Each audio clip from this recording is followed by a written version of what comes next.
Rain began as a whisper against the tall window panes of the velvet room, but now it beat in urgent rhythms, each drop a small drum striking cold glass. Olivia Hayes hardly noticed. Her feet ached deep into the bone. Her lower back burned with the familiar sting that came after 10 straight hours on her feet, and her mind was busy doing what it always did at the end of a shift, calculating whether tonight's tips would cover the overdue electric bill, or whether she'd have to choose again between keeping the lights on and buying groceries, like she always did. She pressed her face into a pleasant smile. She'd perfected this mask over 4 years of carrying trays and taking orders. A smile that never reached her eyes. A posture that made every customer believe she was happy to serve them. A voice that made each person feel like they were the only concern in her world. It was exhausting, this constant performance, but it paid the bills. Most of the time, the Velvet Room sat in the heart of Manhattan's financial district, where power lunches stretched into power dinners, and the wine list cost more than Olivia's monthly rent. She didn't belong here, not really. The other servers had degrees from prestigious schools, spoke 3 languages, and treated this job like a stepping stone to something bigger. Olivia treated it like survival. As she passed a mirror, she caught her own reflection. 27, yet she looked older than her years. Exhaustion sat plainly in the dark circles beneath her green eyes, and her auburn brown hair, tied back neatly, had lost some of its shine. She used to be beautiful, or at least people had said so. Now she only looked tired. This was her life now. Small, closed in, safe, but it hadn't always been. 4 years earlier, she'd had dreams. Art school, a studio in Brooklyn, paintings full of color and light. But dreams needed money, and money demanded choices she didn't want to think about. Her father's medical bills had swallowed everything. Treatments that didn't work. Second opinions that offered no hope. The funeral left her with nothing but debt, and a heavy grief lodged in her chest, making it hard to breathe on the bad days. Olivia, new table, section 4, back corner. Megan, the hostess, said as Olivia passed. They just came in. They look important. Olivia glanced toward section 4. A group of men were settling into the corner table, the most private table in the restaurant, the one that usually had to be booked weeks in advance for VIP guests. There were 5 of them, and even from across the room, Olivia could feel something different about them. They moved with controlled precision. Their eyes kept sweeping the space. Their body language said they were on alert, not at ease. The man in the middle drew her attention first. Late 30s. Black hair styled to look carelessly deliberate. A charcoal gray suit that fit so perfectly it had to be custom tailored. But it wasn't the expensive clothing that made Olivia's instincts tighten. It was the way he carried himself. There was authority in his posture. A silent command that made the other men defer to him without a word. She approached with her practiced smile, her notepad ready. "Good evening, gentlemen. Welcome to the Velvet Room. May I start you with something to drink?" The man in the middle looked up, and Olivia found herself facing eyes so dark they were almost tar. Intelligent eyes, calculating. They took in everything about her in a single glance. Not the kind of look men gave when their attention turned unwanted, but the assessment someone might give a chess piece they were deciding how to use. "Bring us a bottle of Brunello from the year 2015, he said. His voice was smooth, controlled, with the faintest trace of a New York edge. "And water for the table." When Olivia turned away, she felt their eyes on her back, especially the intense gaze of the man in the middle. Over the years, she'd learned to recognize types. The ones who saw her as prey, the ones who didn't see her at all, the ones who offered basic respect. This group was different. They watched everything, noticed everything, and there was a tension between them that said this wasn't a social dinner. That was when she noticed the man sitting across from the one who'd ordered the wine. Younger, anxious, his fingers constantly worrying the napkin. He kept glancing toward the windows, toward the entrance, anywhere but the men at his table. Sweat dotted his forehead even though the restaurant temperature was perfectly comfortable. Something was wrong. Olivia was pouring water when her eyes slid, without meaning to, toward the glass. And in that instant, her heart stopped. A red dot. Small, round, bright. It moved slowly across the chest of the dark-eyed man. A sniper's laser. Everything happened in less than a second. Olivia's body moved before her brain could give the order. She lunged forward, crashed into the man, and drove him down to the floor at the exact moment glass exploded with a tearing sound, and the bullet tore through the air where his head had just been. Chaos erupted. Olivia lay sprawled over the stranger, her heart hammering wildly, her breath coming fast and sharp. Those black eyes stared up at her. For the first time that night, they weren't calculating. They were stunned. And in the brief moment before her world was pulled into a whirlpool she couldn't return from, Olivia Hayes realized one thing. She had just saved the life of a man she didn't even know. And that split-second decision would change everything. If you want to know what happens next, please press like to support the channel. Share this video with anyone who loves stories filled with emotion. And don't forget to subscribe and turn on notifications so you won't miss the next part. Screams burst across the restaurant like a wave that couldn't be stopped.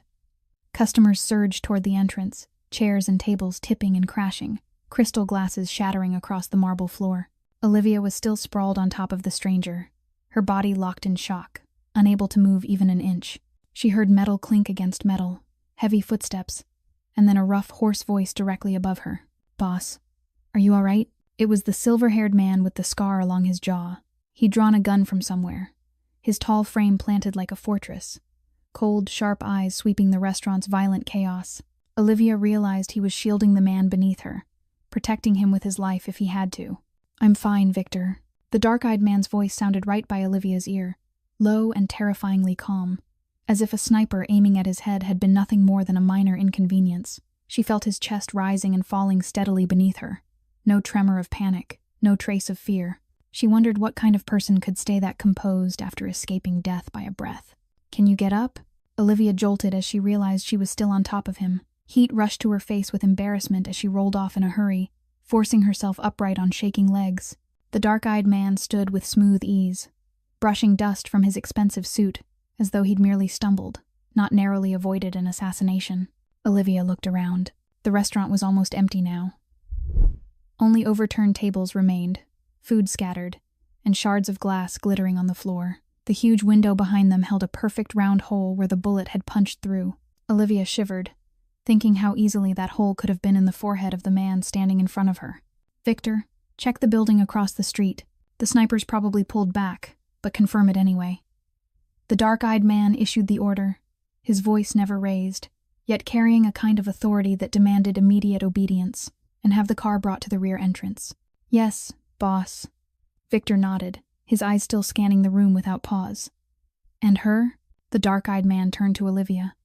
She felt pinned in place by that gaze, a look that assessed, weighed, and decided her fate. "She's coming with us." Olivia blinked, not sure she'd heard correctly. "I'm sorry, what?" "You're coming with us." He repeated it, his tone unchanged. "Right now, I'm not going anywhere." Olivia shook her head, stepping back. "I need to stay here. The police will come. I need to give a statement. I have a job. Your job here is over." He cut her off, still calm, but with a finality that couldn't be argued with. "The restaurant will be closed for the investigation. And you just saved my life in front of a professional sniper." Olivia felt the blood in her body turn cold. "What do you mean?" "I mean, the person who wants me dead saw your face." He moved closer, black eyes holding hers. "He saw you save me. In my world, that makes you a target. You're not safe anymore. Not in this restaurant. Not in your apartment. Not anywhere he can find you." Olivia wanted to say he was insane, that this was his problem and not hers, that she was only a poor waitress with nothing to do with the violent world he lived in. But looking into those black eyes, she knew he wasn't lying. And worse, she knew he was right. "I'm Marcus Thornton." He said it as if the name explained everything. "And I owe you my life. The least I can do is keep you alive long enough to repay that debt." Before Olivia could argue again, Victor returned and gave Marcus a firm nod. "The car is ready, boss. The rear exit is clear." Marcus placed a hand on Olivia's back, gentle but unyielding, guiding her toward the kitchen door. "Let's go." Olivia wanted to fight, to scream, to run, but her feet followed him as if they had a will of their own. Maybe she was too shocked to think. Maybe some part of her knew he was right. Or maybe, just maybe, because for the first time in 4 years, someone had seen her, truly seen her, and said she mattered enough to be protected. They moved through the empty kitchen, where the cooks had fled long ago, and out the rear door, where a sleek black car waited. Victor opened it, and Marcus gently urged Olivia inside. She sank onto soft leather, completely out of place in this luxury, still wearing her wrinkled waitress uniform and cheap flat-soled shoes. Marcus slid in beside her, the door shut with a soft click. The car rolled smoothly into the rainy night, leaving the velvet room behind, leaving Olivia's old life behind, carrying her into a world that was utterly unfamiliar. And as Manhattan's lights streamed past the window, Olivia realized she had just stepped through a door she could never walk back through. The car came to a stop in front of a glass and steel skyscraper. Rising so high, Olivia had to tip her head back to find the top. The rain was still falling, but a black umbrella was already open when she stepped out, Victor standing there to shield her and Marcus as if this were something he did every day. Maybe it was. They crossed a grand lobby with polished marble floors, where a security guard bowed to Marcus without asking a single question. Then into a private elevator, the kind that required a special keycard to activate. Olivia stood in the corner, trying to make herself smaller, painfully aware of the contrast between her wrinkled waitress uniform and Marcus's perfectly tailored suit. She could catch the faint trace of expensive cologne on him, while she was certain she smelled like sweat and kitchen grease. The elevator doors opened, and Olivia stepped into another world. The penthouse spread out before her like a dream she wasn't meant to touch. The ceiling soared overhead, crystal chandeliers glittering above. Dark oak floors shone so brightly she could see her reflection in them. Abstract paintings hung on the walls, the kind Olivia knew cost as much as her entire apartment in Queens. But the most breathtaking thing was the massive wall of glass in the distance, where all of Manhattan unfurled like a carpet of shimmering light beneath the night rain. Olivia stood rooted in place, not daring to take another step. Her cheap flats were wet and dirty, and she was afraid she'd stain the expensive wood. She felt like an ink blot on pristine white paper. Out of place, unwelcome, and wrong. "You can sit down." Marcus's voice came from behind her, and Olivia startled. He'd removed his suit jacket and loosened his tie. He was pouring an amber drink from a crystal decanter at a small bar near the window. He looked more at ease, but that frightening sense of control hadn't left him. "I don't want to dirty your furniture," Olivia said, her voice smaller than she meant it to be. Marcus turned to look at her. One corner of his mouth lifted into something that might have been a smile, or might have been amusement without warmth. "Furniture can be replaced. Sit." Olivia obeyed, lowering herself onto the edge of a cream-colored leather sofa, her back rigid, hands folded on her lap like a child called into the principal's office. Marcus walked toward her, but he didn't sit. He stood across from her with his drink in hand, black eyes watching her with a curiosity she couldn't decode. "Why did you do it?" The question landed cleanly, with no detour. "Do what?" Olivia asked, even though she knew exactly what he meant. "Save me." Marcus tilted his head, his gaze never leaving her. "You didn't know who I was. You didn't owe me anything. Most people would freeze or run the second they saw a sniper's laser. But you lunged. Why?" Olivia was quiet for a moment, asking herself the same thing. Why? She wasn't a hero. She wasn't brave. She was only a tired waitress trying to make it through one day at a time. "I don't know," she admitted. "I saw the red dot, and my body moved on its own. I didn't think. I just acted." Marcus stared at her, as if he were trying to read whether she was lying. Then he nodded slowly. "Do you know who I am?" "Marcus Thornton." Olivia shook her head. "The bartender at the restaurant said you're a mafia boss." She heard how ridiculous the words sounded, like something pulled from a cheap movie. But Marcus didn't laugh. He only took a sip of his drink, his eyes still fixed on her. "He was right," Marcus confirmed, as calmly as if he were talking about the weather. "I control half the operations in New York. Some people call me a boss. Some people call me a monster. Depends on which side they're on." Olivia felt the blood in her veins go cold. She was sitting in the penthouse of a mafia boss. She had just saved the life of a mafia boss. Her life had turned in a direction she'd never once imagined. High heels clicked against the wood floor, and a woman stepped out from the inner hallway. She looked around 34, long black hair tied neatly back, wearing an ash-gray women's suit cut to perfection, a tablet in her hand. Her sharp eyes swept over Olivia with cool appraisal, as if evaluating merchandise that didn't meet standard. "Boss, I've received Victor's report. The sniper has withdrawn. No trace left behind." The woman spoke with professional calm, not a hint of emotion. "Who is she?" "Diana, this is Olivia Hayes," Marcus said. "She's the one who saved my life tonight." Diana Chen lifted one eyebrow, her skeptical gaze traveling over Olivia from head to toe. Clearly, she wasn't impressed by what she saw. A soaked, rumpled waitress with the wide, frightened eyes of a rabbit cornered by a predator. "She'll be staying here," Marcus continued, his voice leaving no room for argument. "Set up the downstairs guest room for her, and prepare clothes, personal items. She'll need everything." Staying, Olivia shot to her feet. "I can't stay here. I have my apartment. I have my job." "Your job is gone," Marcus cut in. "And your apartment isn't safe. I'll pay you double what you made at the restaurant until this is resolved." Olivia opened her mouth to protest, but no words came. Double. That would mean she could pay off debt faster. She could stop worrying about the electric bill and groceries. But what was the cost? Living in the home of a mafia boss. Diana looked at her with cold eyes, then turned to Marcus. "I'll arrange it," she said curtly, then turned on her heel and walked away, her heels tapping a steady rhythm across the wood. Olivia watched Diana disappear down the hallway, then looked back at Marcus. He'd turned away from her, staring out through the glass, the posture of a man carrying an entire empire on his shoulders, broad and dark against Manhattan's night sky. "Get some rest," he said without turning around. "Tomorrow will be a long day." And Olivia stood there, in the middle of that glittering, luxurious penthouse, in her filthy waitress uniform, wondering what she'd just done to her life. That night, Olivia couldn't sleep. She lay on a bed 3 times the size of the narrow single in her queen studio, the sheets so soft she was afraid she'd sink into them and never rise again. The guest room Diana had arranged for her was larger than the apartment she rented, with a private bathroom lined in marble and an empty closet big enough to hold an entire boutique. She stared at the ceiling, her mind spinning with 1,000 questions. What was she doing here? Should she stay, or should she find a way to run the moment an opening appeared? Her life was complicated enough already. She didn't need a mafia boss added to her list of problems.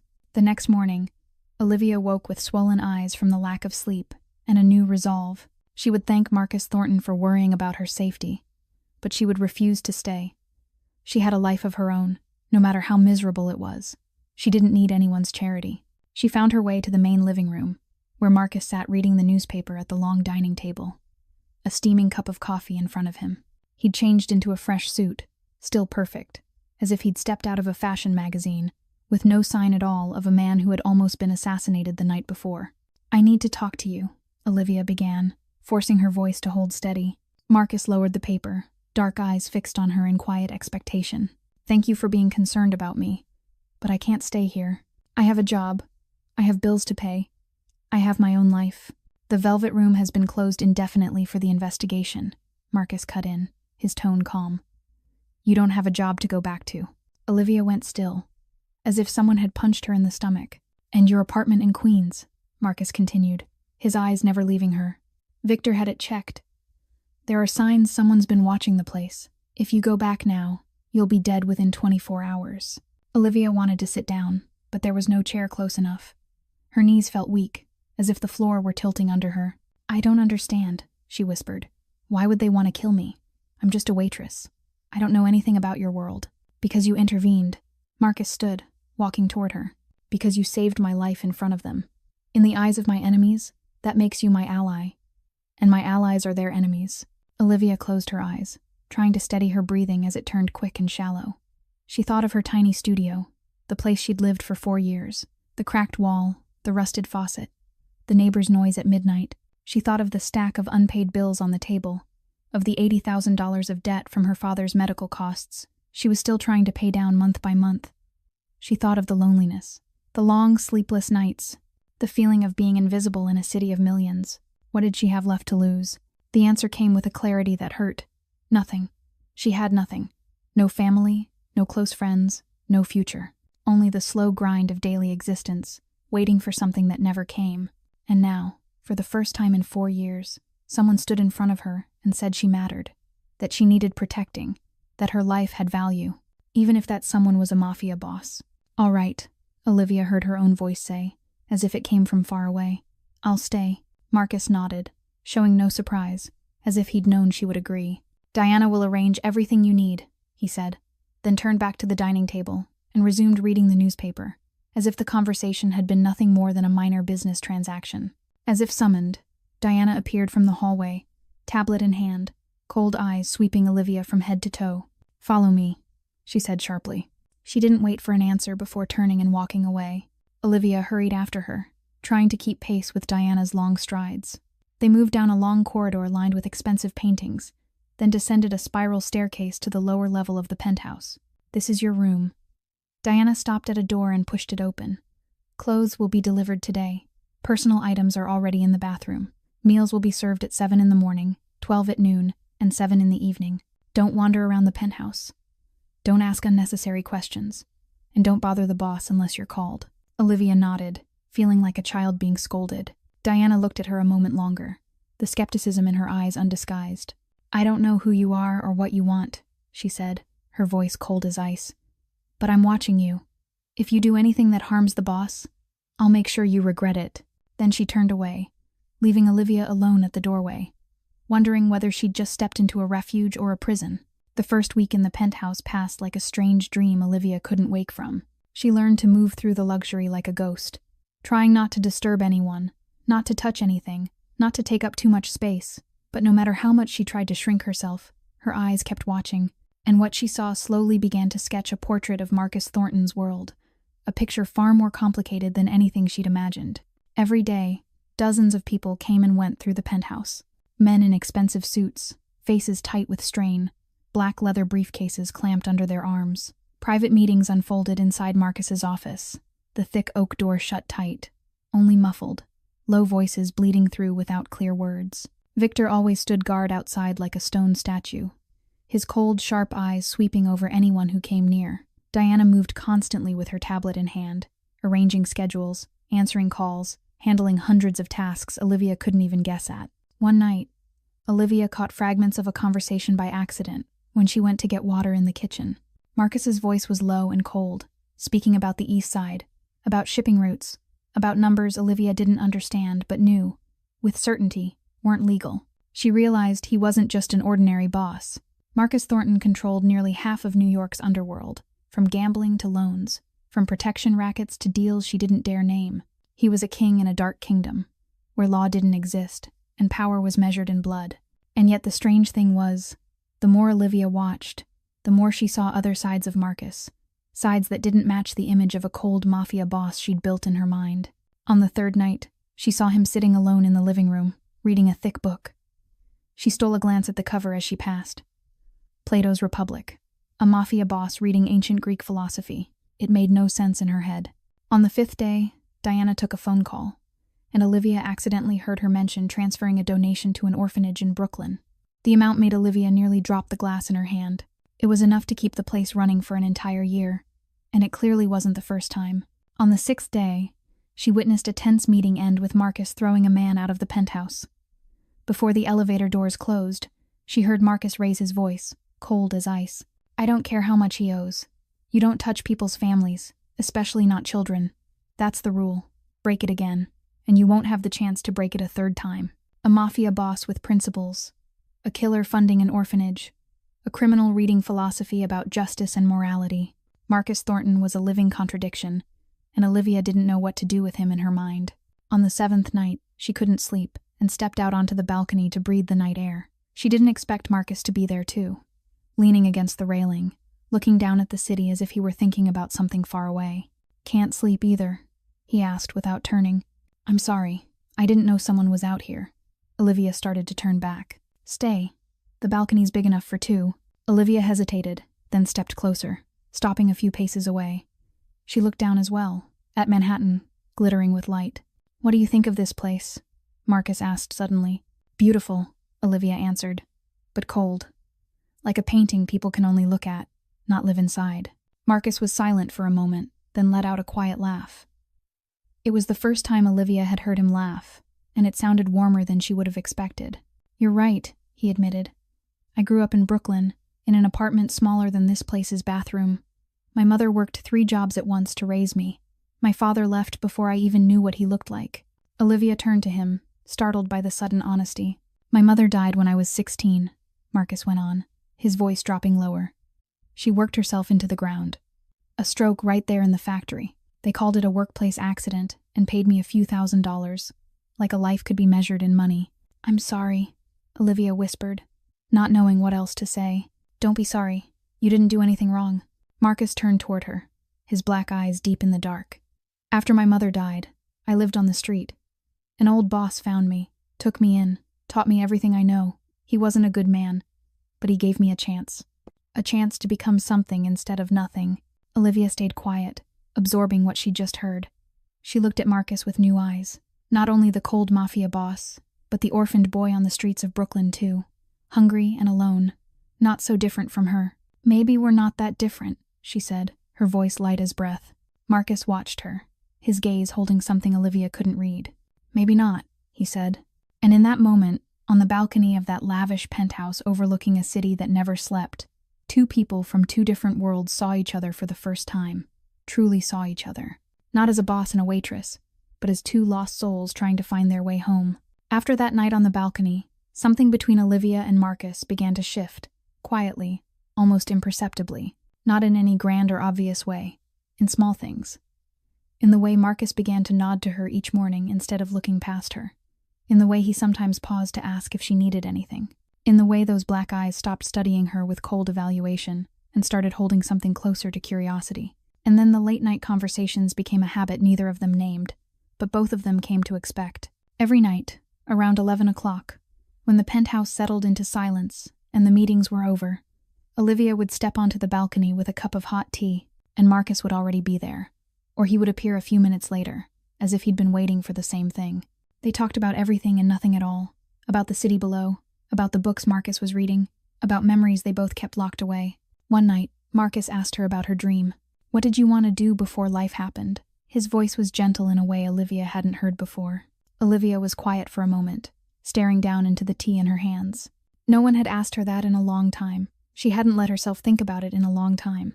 I wanted to paint, she finally said, her voice so small it was almost a whisper.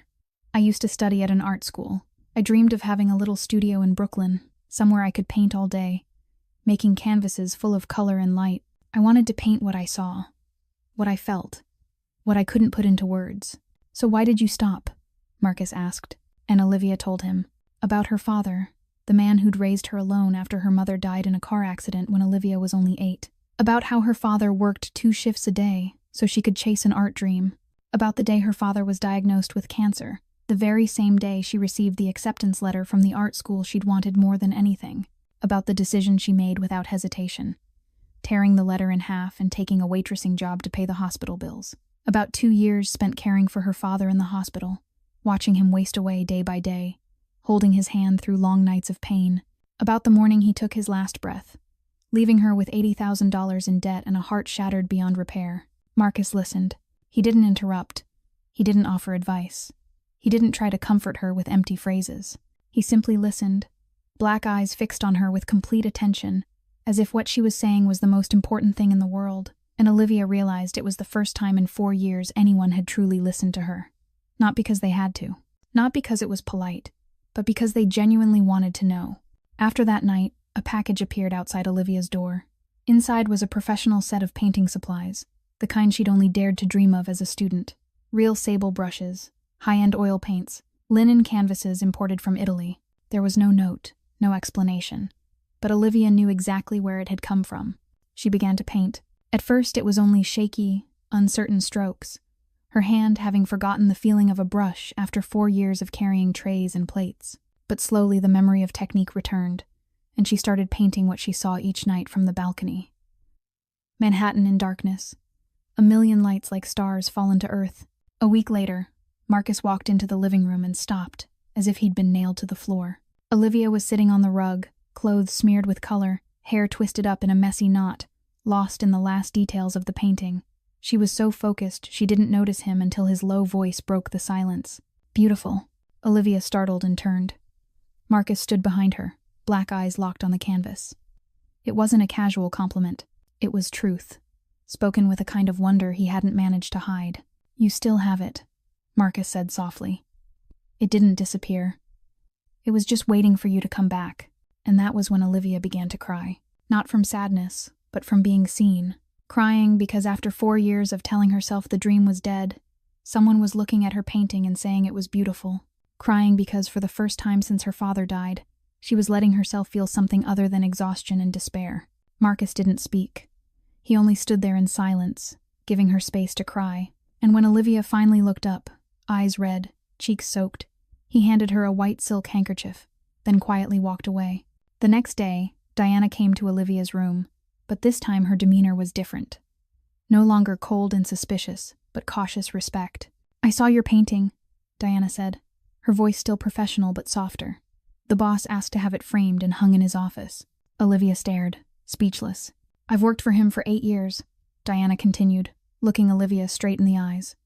I've never seen him hang anything in his office, except a photograph of his mother. She turned to leave, but paused at the door. "Maybe I misjudged you, Olivia Hayes." And with that, Diana walked away, leaving Olivia standing in the middle of the room, her heart racing for a reason she didn't dare name. 2 weeks had passed since Olivia's painting was hung in Marcus's office. 2 weeks in which she felt the shift in the way he looked at her, in the way he spoke to her, in the way he began to seek her presence during those late nights on the balcony. Something was growing between them. Something neither of them dared to name. A low, burning flame waiting to catch. And that night, the flame was finally lit. Olivia stood on the balcony as she always did, a cup of hot tea in her hands, watching Manhattan shimmer below like an ocean of light. It was close to midnight, and Marcus still hadn't returned from the meeting Victor had said was very important. She didn't know why she was worried. She shouldn't be worried. He was a mafia boss. He could take care of himself. And yet her heart still tightened every time she heard the elevator open, and it wasn't him. Familiar footsteps sounded behind her, and Olivia turned. Marcus stepped onto the balcony, but tonight he looked different. His tie had been loosened, the top 2 buttons of his shirt undone. His black hair, usually combed neatly into place, slightly disheveled, as if he dragged his hand through it more than once.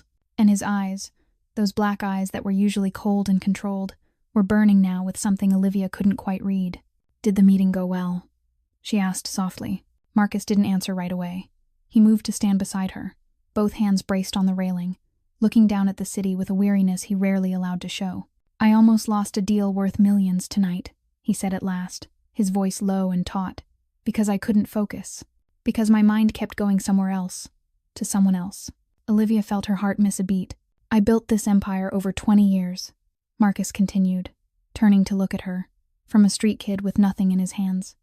"I sacrificed everything, did everything, to get what I have today.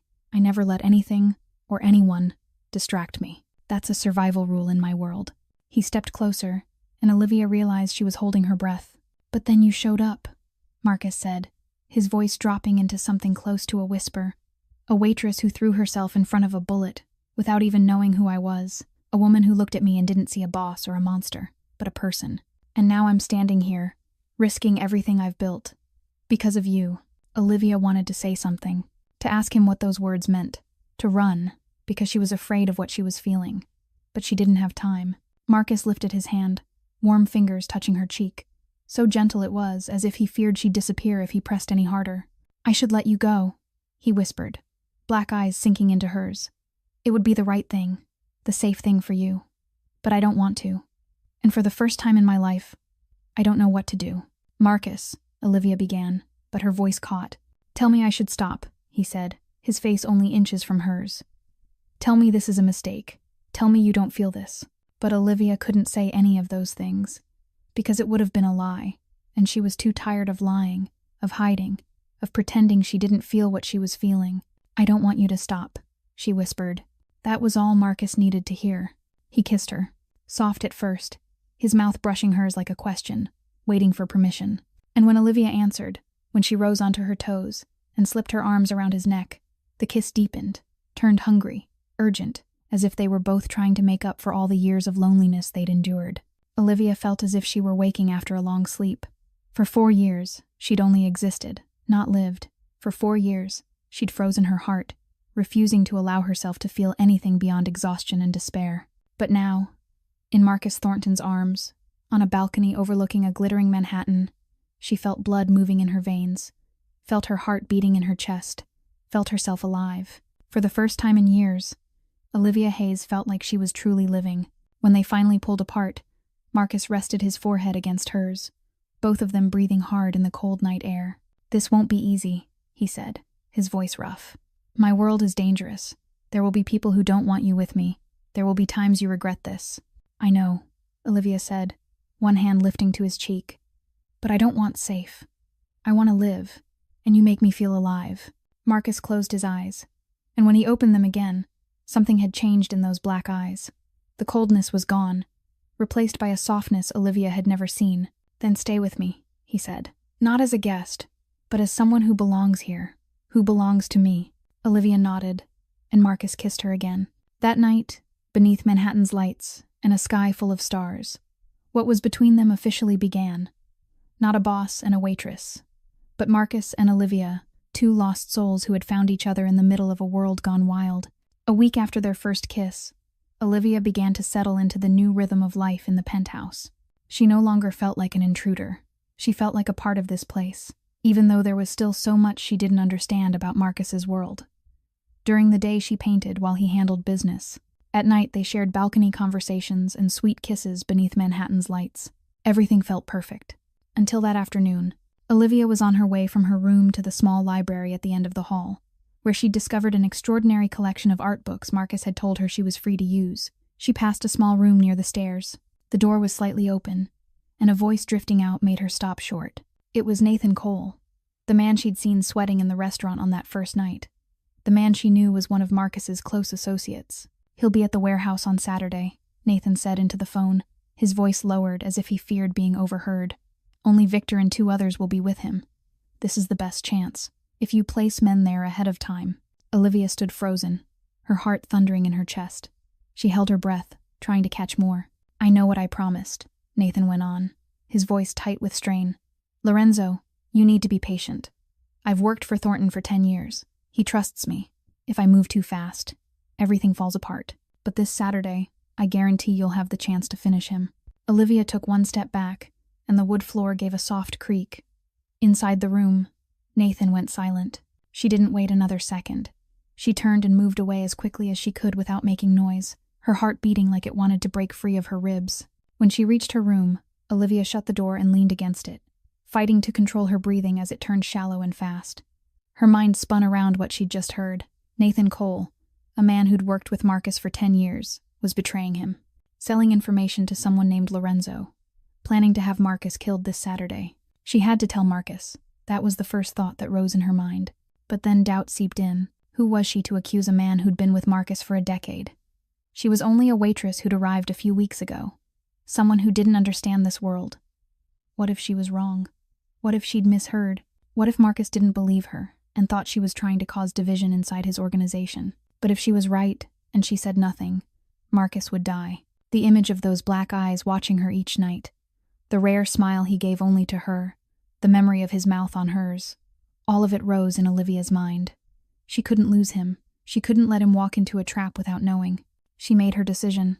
That night, when Marcus came back from his meeting, Olivia was waiting for him in his office. Her face was pale, and her hands trembled slightly as she told him what she'd heard, word by word, leaving out nothing.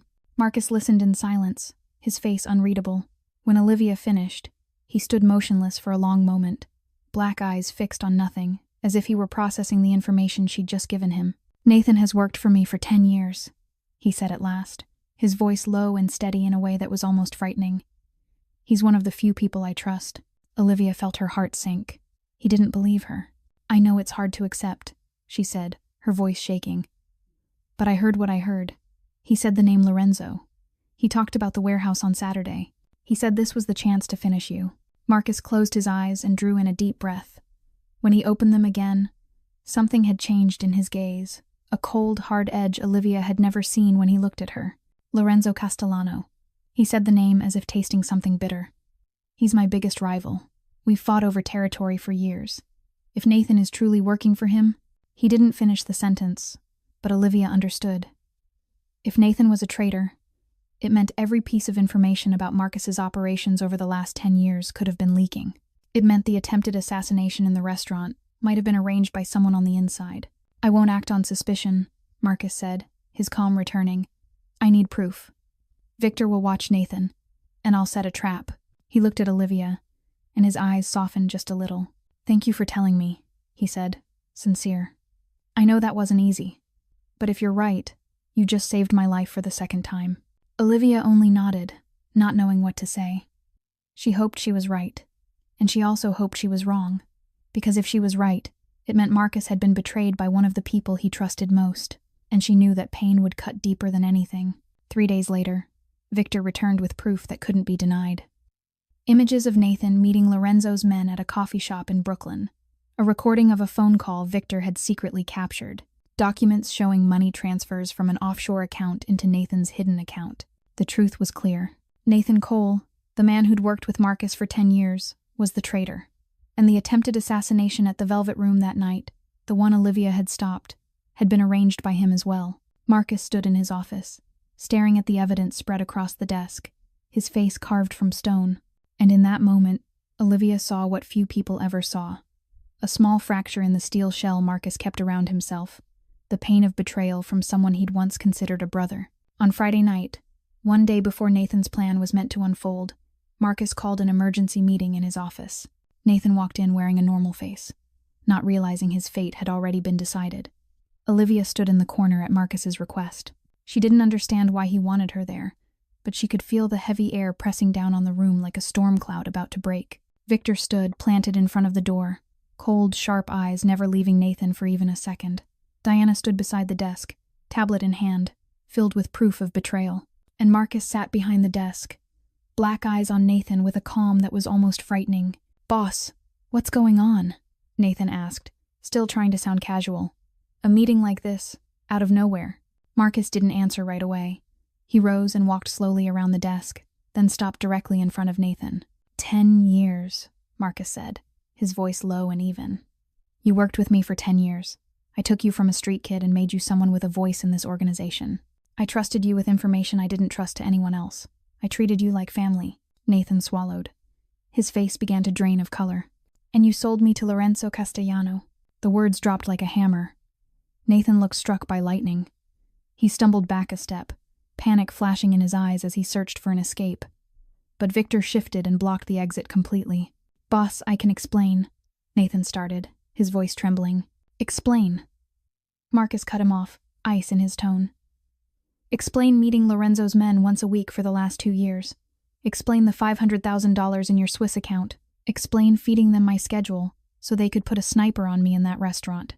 Nathan collapsed. His knees hit the floor. His hands came together like a prayer. "Lorenzo threatened my family," he said, his voice ragged. "He knows where my mother lives, where my sister works. He said if I didn't cooperate, he'd kill them. I didn't have a choice. Please, boss, try to understand." Olivia watched Nathan kneeling on the floor, and part of her felt pity. She understood the power of a threat, the helplessness of not being able to protect the people you loved. But then she remembered the red laser dot on Marcus's chest that night in the restaurant, remembered the bullet that had nearly gone through his head, and the pity vanished. Marcus looked down at Nathan. His face showed nothing. "Do you know who saved my life that night?" he asked, his voice still steady in a way that was almost chilling. "A waitress. A woman who didn't even know who I was. She didn't owe me anything. She could have frozen and let the bullet end me, then gone on with her life as if nothing had happened. But she threw herself in front of it, risked her own life for a stranger." Marcus turned and looked at Olivia. For a brief moment, his eyes softened. Then the coldness returned when he faced Nathan again. "And you," Marcus continued, his voice dropping to something close to a whisper, sharp as a blade. "You owe me everything. Your life, your money, your position. All of it came from me. And you chose betrayal. You chose to sell my life to save yourself." Nathan cried, tears spilling down his cheeks. But Marcus didn't move. "I thought about killing you," Marcus said, as calmly as if he were talking about the weather. "That's the rule in this world. A traitor dies. But I won't do it. Not because I forgive you, because of her." He nodded toward Olivia. "She gave me a chance to live. And because of her, I'm giving you a similar chance. You have 24 hours to leave New York. If I see your face anywhere on my territory after that, I'll forget I ever showed mercy." Victor stepped forward and hauled Nathan to his feet, not gently.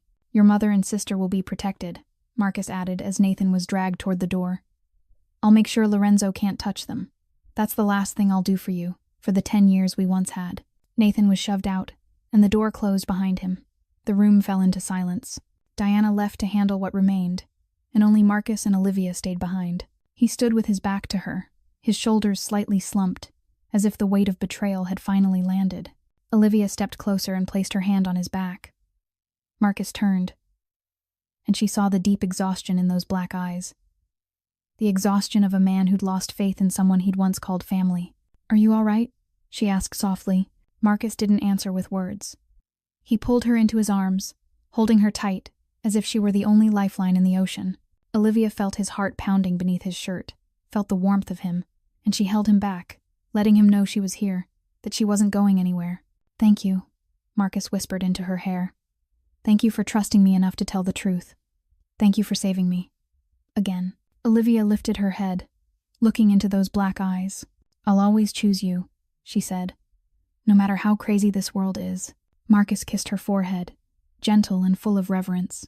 A week after what happened with Nathan, life in the penthouse slowly drifted back toward normal, or at least normal by the standards of Marcus Thornton's world. Olivia began to feel more at ease.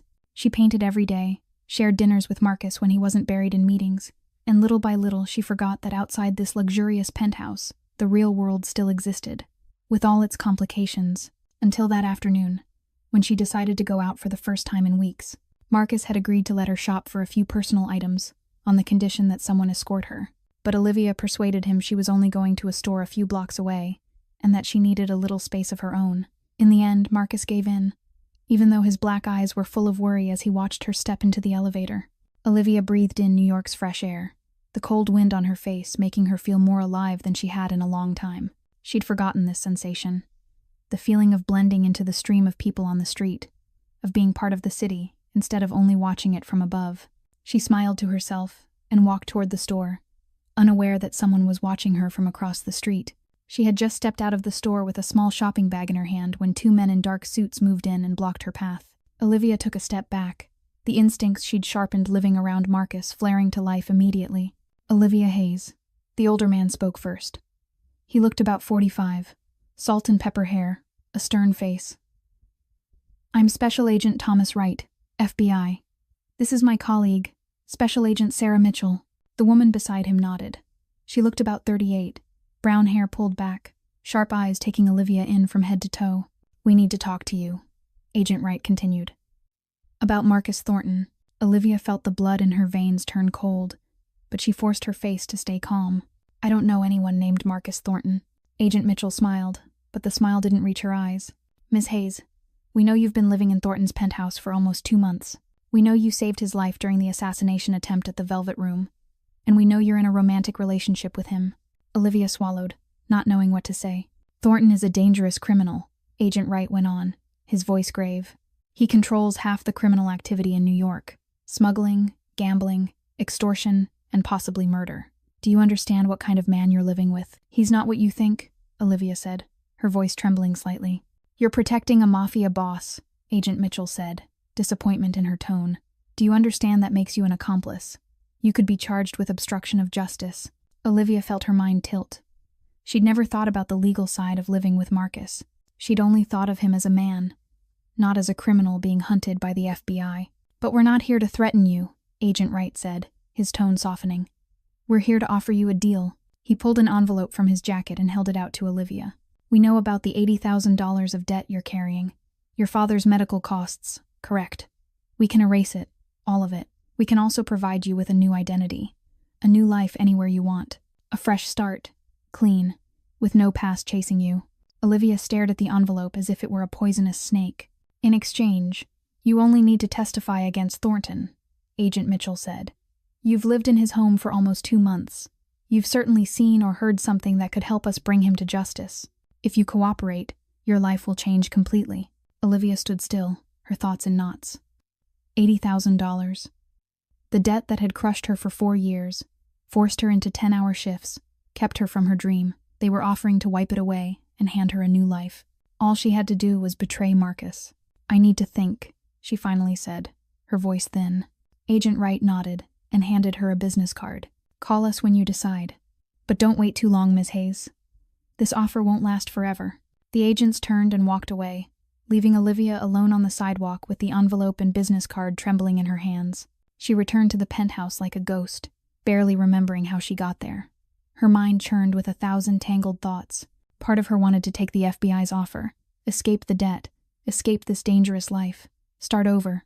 But another part, a larger part, kept thinking of Marcus, of those black eyes meeting hers each night, of the kiss on the balcony, of the way he'd held her after facing Nathan, as if she were the only thing keeping him from breaking apart.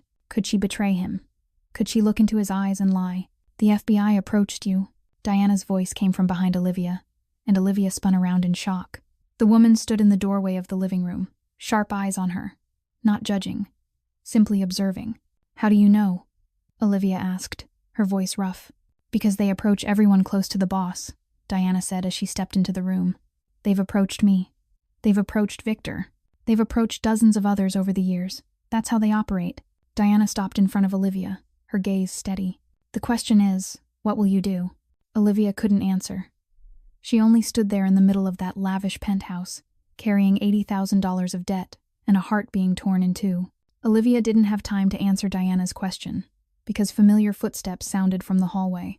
Marcus stepped into the living room, and with a single look into his eyes, Olivia knew he already knew.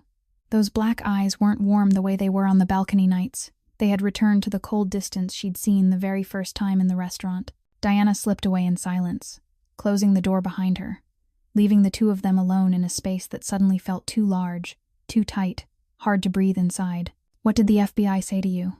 Marcus asked, his voice calm in a way that was frightening. Olivia knew she couldn't lie to him. She didn't want to lie to him, so she told him everything, from beginning to end.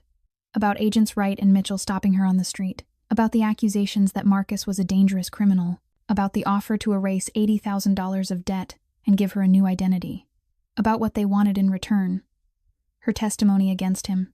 Marcus listened in silence, his face giving away nothing. When Olivia finished, he stayed still for a long moment, staring out at the glass where Manhattan was slipping into the late afternoon dark. "You should take it," Marcus said at last, his voice even and far away. Olivia thought she'd misheard. "What did you say?" Marcus turned back to her, and Olivia shivered at the invisible wall he'd raised between them. This wasn't the Marcus of late balcony conversations, of sweet kisses and whispered tenderness. This was Marcus Thornton, the boss, cold and untouchable. "I said you should take the FBI's offer," he repeated, his tone steady. "They'll erase your debt. They'll give you a new life. It's a chance you deserve." "I don't understand," Olivia said, her voice shaking. "You're telling me to betray you." "I'm telling you to wake up," Marcus replied, sharper now. "Life with me is dangerous. You've seen it. Nathan. The assassination attempt. Enemies everywhere. Today it's the FBI. Tomorrow it could be someone who wants to use you to get to me. You don't have a future here. You only have danger and instability. You don't get to decide for me," Olivia said, her voice rising. "I chose to be here. I chose you." "You chose wrong," Marcus cut in, ice in his voice. "You're an artist, Olivia. You should be painting in a peaceful studio, not living in the home of a mafia boss and fearing a bullet every day. You deserve a normal life, a normal love, with a normal man. Not me. Never me." Olivia felt as if someone were crushing her heart. Marcus's words landed like knives, cutting deep, cruel in their precision. "You don't believe what you're saying," she whispered, tears spilling despite her attempt to hold them back. "You're trying to push me away. Why? Why are you doing this?" Marcus closed his eyes for a second, and Olivia caught a glimpse of a crack in the steel shell. But when he opened them again, it was gone. "Because I can't protect you," he said, his voice dropping.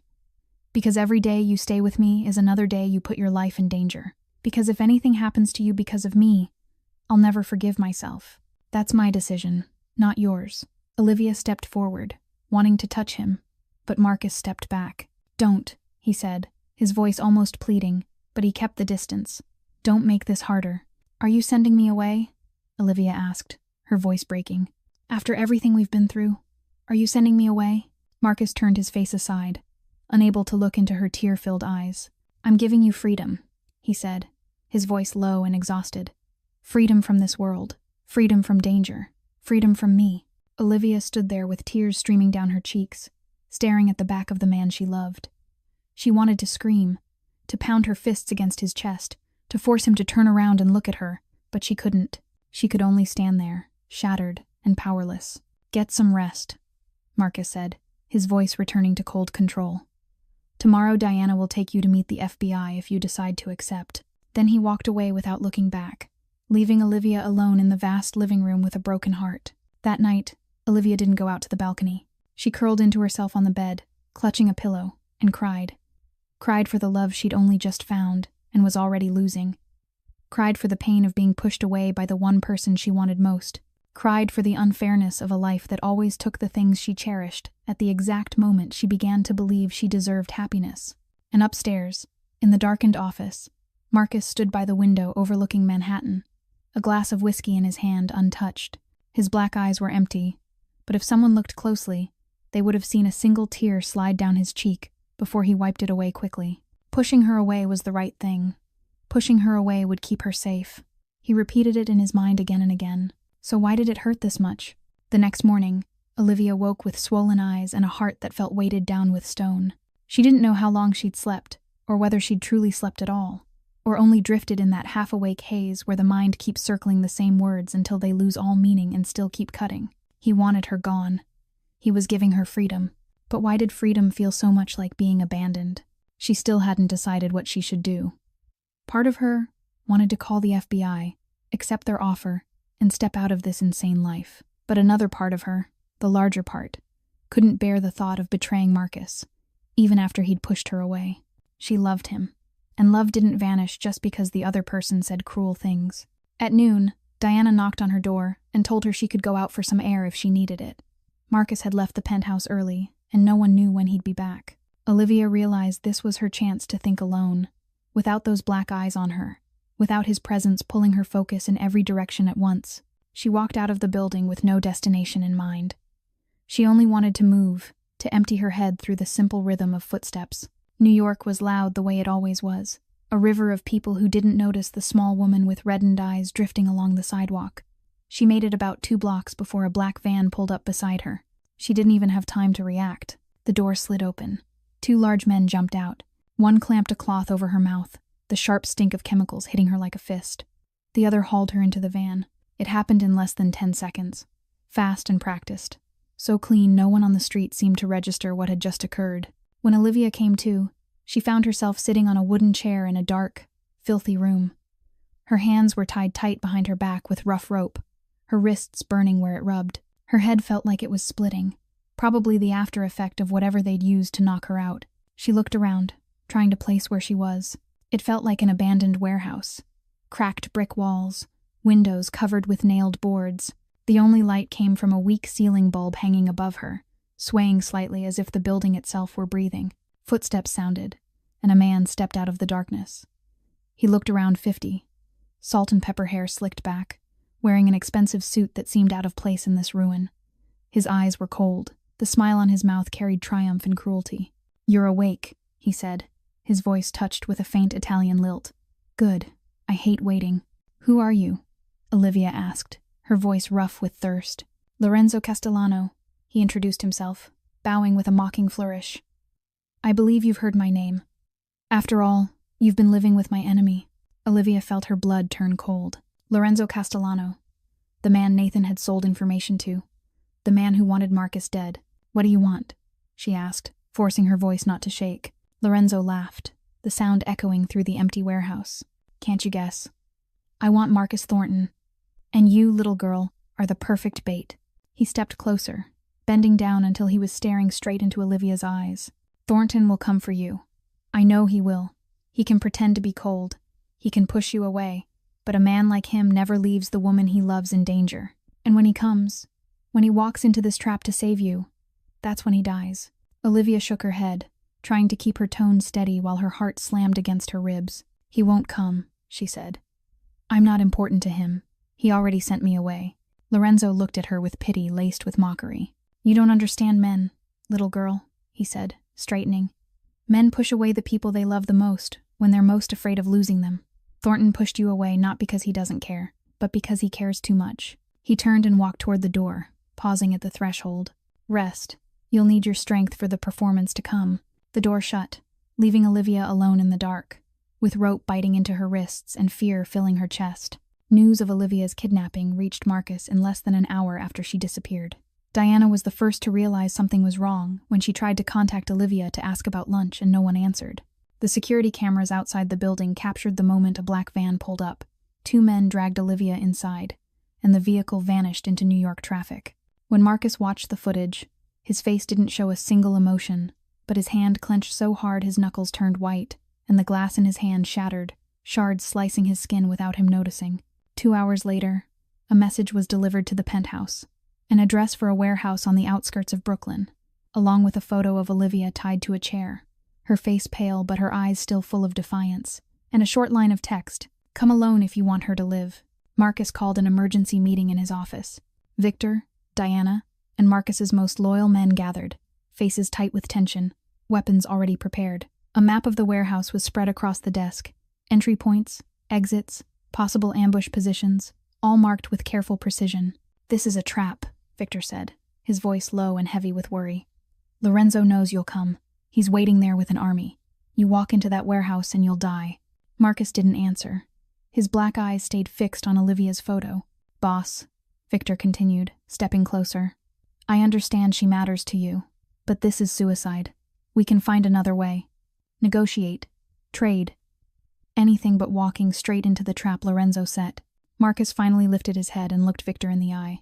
"I know it's a trap," he said, his voice deep and steady. "I know Lorenzo's waiting for me. I know I might die, but I still have to go." "Why?" Victor asked, not understanding. She's not just anything." Marcus cut in, his voice sharper. Then he exhaled, his shoulders dropping as if the weight of the whole world had settled there.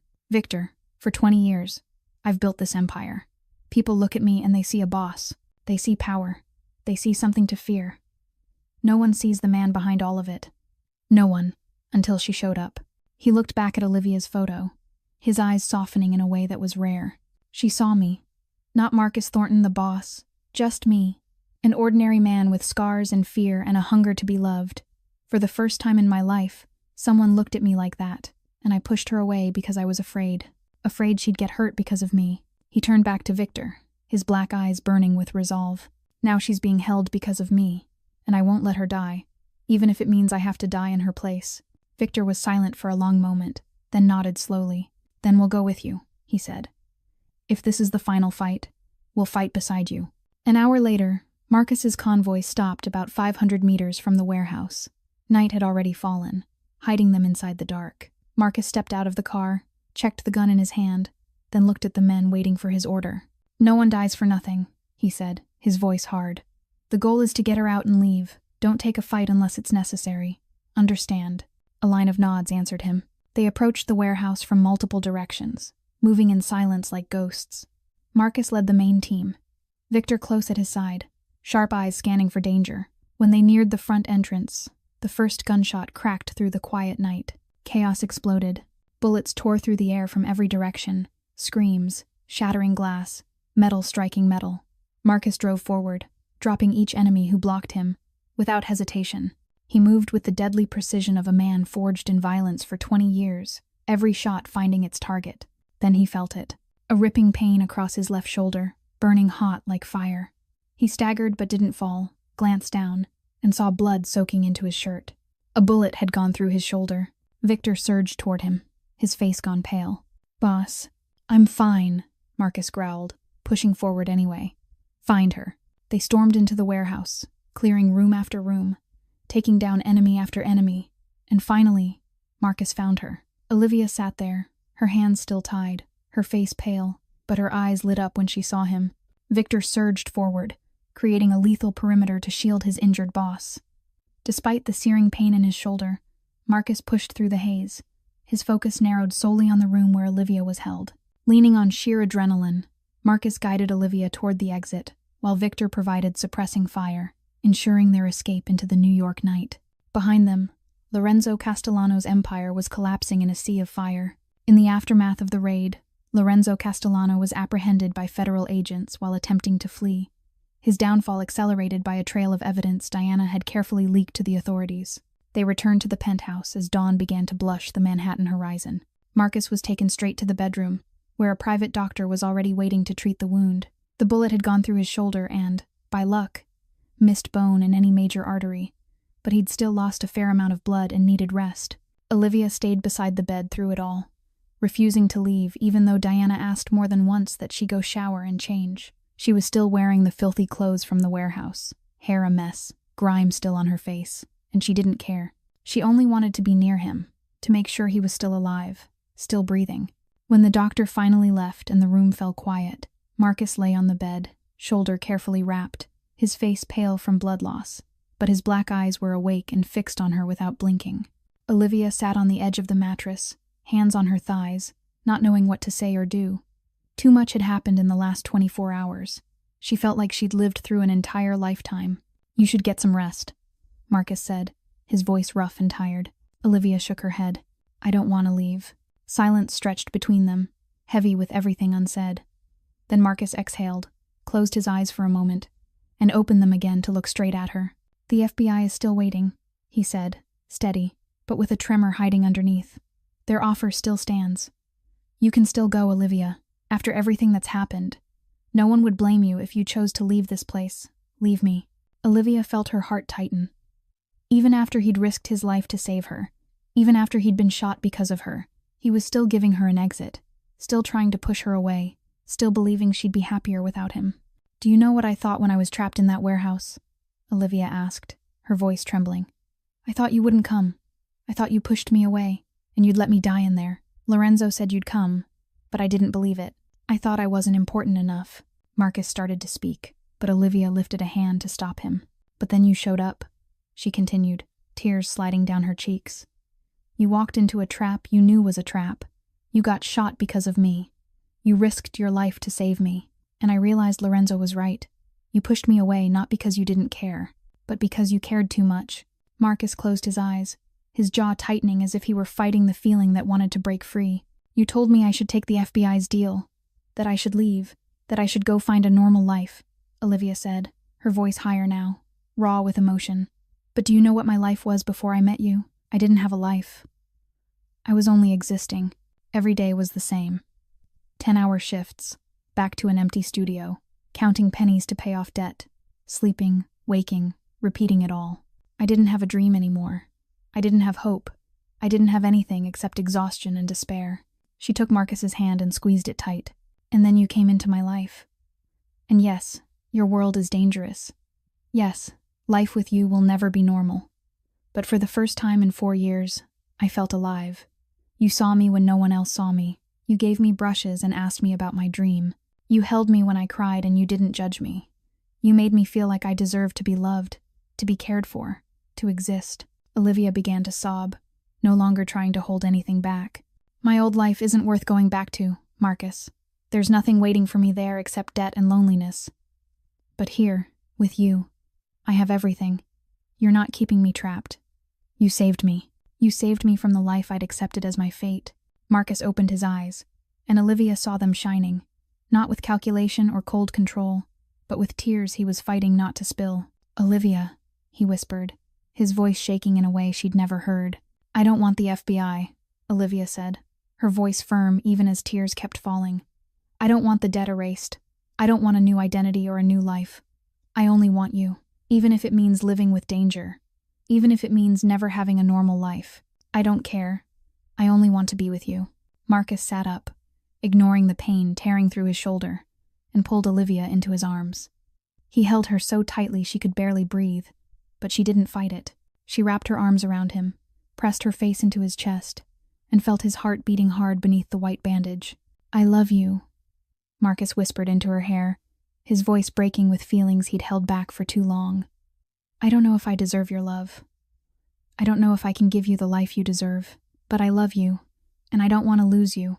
I can't lose you." Olivia lifted her head and looked into those black eyes that held all the tenderness and love he'd hidden for so long. "I love you too," she said, raising a hand to his cheek. "I choose you, Marcus. I choose us.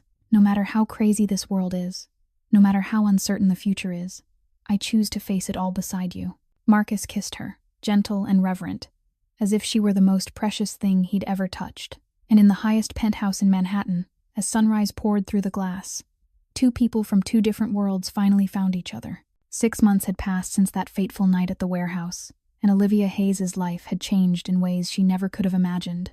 She stood in front of the mirror in the dressing room, studying her reflection and almost not recognizing the woman looking back, a perfectly tailored navy women's suit, auburn brown hair styled into soft waves that fell to her shoulders, green eyes lit with a confidence she'd never possessed before. This was no longer the exhausted waitress with dark circles and a strained smile. 6 months later, Olivia Hayes had become a cornerstone of Thornton Security Consulting. As a special consultant, she utilized her unique ability to read people, a skill perfected over years of service, to manage the firm's most delicate client relationships. This role allowed her to bridge the gap between Marcus's tactical world and the high-profile corporate light they were now stepping into. At first, she refused. She said she was only a waitress with no degree and no business experience. But Marcus looked at her with those black eyes full of faith and told her she had something more important than any diploma: instinct, sincerity, the ability to make others trust her. so she agreed. And over the last 6 months she learned without stopping how to run a meeting, how to negotiate a contract, how to read financial reports, how to build relationships with clients. The penthouse had become their home in every sense of the word. No longer a place Olivia stayed as a lost guest, but a sanctuary they built together. Marcus had converted a room on the lower level into a painting studio for her, with natural light pouring in through a large window, a professional easel, and shelves filled with colors and brushes. Every early morning, before work began, Olivia spent an hour in the studio, letting the brush dance across canvas, letting color tell stories words couldn't hold. And every evening, when she finished a new painting, Marcus would stand behind her, arms wrapped around her waist, silently taking in her work with a pride he didn't bother to hide. Marcus had changed too. He was still Marcus Thornton, powerful and feared, but little by little the illegal operations were being converted or cut away. Smuggling routes were replaced by legitimate protection contracts. Income from gambling and loan sharking was redirected into real estate and stocks. His underworld empire hadn't disappeared, but it was slowly stepping into the light, one careful step at a time, like a butterfly slipping free of its cocoon. The FBI still watched them. Agents Wright and Mitchell still appeared now and then, observing from a distance, waiting for a mistake. But there was less and less evidence, and the activities they could accuse Marcus of were becoming more legal by the day. Olivia knew they hadn't given up, but she wasn't afraid anymore. She'd made her choice, and she was ready to face the consequences. One afternoon, Olivia was reviewing contracts in the office when Diana walked in, her familiar tablet in hand. "The meeting with the new client has been confirmed for next week," Diana reported, then paused, looking at Olivia with an expression Olivia rarely saw on the face of the woman who was always so controlled. "Is something wrong?" Olivia asked. Diana was quiet for a moment, as if weighing her words. "I worked for the boss for 8 years, she said at last. "I've seen many people come and go. People who tried to change him. People who wanted to use him. People who thought they could tame him. None of them succeeded." She looked at Olivia, and for the first time Olivia saw real respect in those sharp eyes. "But you're different. You didn't try to change him. You only loved him as he was, and somehow that made him want to change himself." Diana gave a small smile. "People say love can change a person. I never believed that until I saw you and the boss. You changed each other, and it's the most beautiful thing I've ever witnessed." Diana turned and walked away, leaving Olivia sitting there with warmth in her chest and a thin sheen of tears in her eyes. That night, Olivia returned to the penthouse and found Marcus standing in front of the Manhattan painting she'd made in those first weeks, the one still hung in the most honored place in the living room. She stepped beside him, rested her head against his shoulder, and together they looked at it in silence. "Did you ever imagine your life would look like this?" Marcus asked softly. "Never," Olivia answered with a smile. "But I don't want it any other way. Not even a little." Marcus kissed the top of her head, and they stood there, two pieces that had finally found each other, watching the city slip slowly into night. 2 years after that fateful night at the Velvet Room, Olivia Hayes stood on the stage of one of New York's largest corporate conferences, facing hundreds of business owners and investors who listened closely to every word. She no longer trembled when she spoke in front of a crowd the way she had in the early days. Her voice carried with steady confidence through the sound system, her hands moving with quiet purpose as she emphasized key points in her presentation on corporate security strategy in the digital age. Thornton Security Consulting had grown dramatically over the last 2 years, from a small firm with only a handful of employees into a respected name in the industry, with dozens of major clients and a team of top-level specialists. And Olivia, once a broke waitress, was now a chief executive officer. People took seriously, a speaker invited to prestigious conferences, a woman business magazines wanted to interview. But throughout her presentation, her eyes still drifted now and then to the front row, where Marcus sat. He wore his familiar charcoal gray suit, his black eyes never leaving her for a second, and on his mouth was an openly proud smile he didn't bother to hide. Every time their eyes met, Olivia felt warmth bloom in her chest, as if 2 years hadn't dulled the spark she still felt every time she looked at him. The presentation ended to thunderous applause. Olivia bowed her head in thanks and stepped down from the stage, where Marcus waited with his arms open. He pulled her into an embrace without caring that hundreds of eyes were watching, and he whispered into her ear how proud he was of her. That evening, Marcus took Olivia to an elegant restaurant perched atop a skyscraper, a place where you could see all of Manhattan glittering below. They sat at the most private table, beside a large window, candlelight flickering between them. Olivia realized this was the most expensive restaurant in the city, the kind of place she'd only dared to dream about back when she was a waitress. And she smiled at life's irony. "Do you remember the first time we met?" Marcus asked, lifting his wineglass. "How could I forget?" Olivia replied, her eyes bright. "I was an exhausted waitress, and you were the mysterious customer with terrifying black eyes." Marcus laughed, the warm sound Olivia now heard every day. "That night, when you threw yourself in front of that bullet to save me. I didn't understand why a stranger would do that," he said, his voice lowering. "I lived in a world where everyone had an agenda. Everyone wanted something from me. But you didn't want anything at all. You acted on instinct, because your heart wouldn't let you stand there and watch someone die." He set the glass down and took Olivia's hand. "You saved my life that night, Olivia. Not just literally, but in every other way too. You saved me from the loneliness I thought was my fate. You saved me from the dark road I was walking. You gave me a reason to become better." Olivia felt her eyes burn, but she didn't speak. She only squeezed his hand tighter. Marcus reached into his jacket and pulled out a small velvet box, and Olivia's heart skipped. He opened it, and inside was a diamond ring that caught the candlelight and scattered it into sparks. So beautiful Olivia couldn't look away. "Olivia Hayes," Marcus said, his voice trembling with emotion. He didn't try to hide. "You saved my life that night at the Velvet Room. You changed my life in ways I never thought were possible. You loved me when I didn't deserve to be loved, and you stayed when I tried to push you away. You are the best thing that has ever happened to me." He looked straight into her eyes, black eyes shining with love he couldn't conceal. "Do you want to spend the rest of your life with me? Will you be my wife?" Tears ran down Olivia's cheeks, but they were happy tears, the kind of happiness she once believed she would never deserve. "Yes," she said, her voice breaking. "Absolutely yes. 1,000,000 times yes." Marcus slipped the ring onto her finger, then pulled her into his arms and kissed her in the middle of that elegant restaurant, beneath Manhattan's glittering lights and a sky full of stars. Olivia thought of the exhausted waitress standing in the Velvet Room 2 years earlier, the woman with dark circles under her eyes and a broken heart, the woman who believed her life would be nothing but a long chain of meaningless days. She thought of that split-second decision when she saw the red laser dot, the choice to throw herself forward and save a stranger without thinking. She hadn't known that act would change her life forever. She hadn't known it would lead her to love, to a career, to a happiness she once believed existed only in fairy tales. The best stories don't begin with once upon a time. They begin with a split-second decision that changes everything. They begin with the courage to act when no one expects it. They begin with a heart that knows how to love even when reason says it shouldn't. Olivia Hayes had learned that. And she'd learned something else too. Sometimes the bravest thing you can do is risk everything on a person, or a dream, that isn't perfect. True love doesn't come to the people who wait safely inside their comfort zone. It comes to the people who step outside and reach for it even knowing they might get hurt. Some debts can't be repaid with money. They're honored by building something beautiful together. And Olivia and Marcus's story is proof of that. Not perfect, full of trial, but real, and worth cherishing. This story reminds us that life can change in a single moment, and sometimes the best things come from the most unexpected circumstances. It teaches us that the past doesn't define the future, that everyone deserves love and a second chance.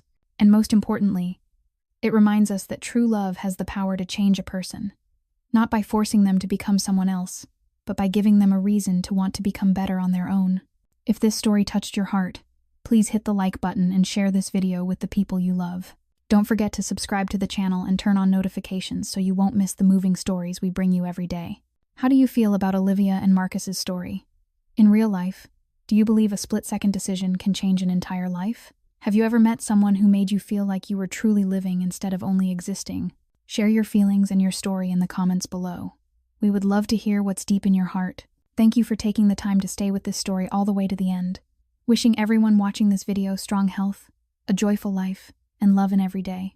May you always find happiness in small things, and may you have the courage to seize an opportunity when it comes. Goodbye, and see you in the next video.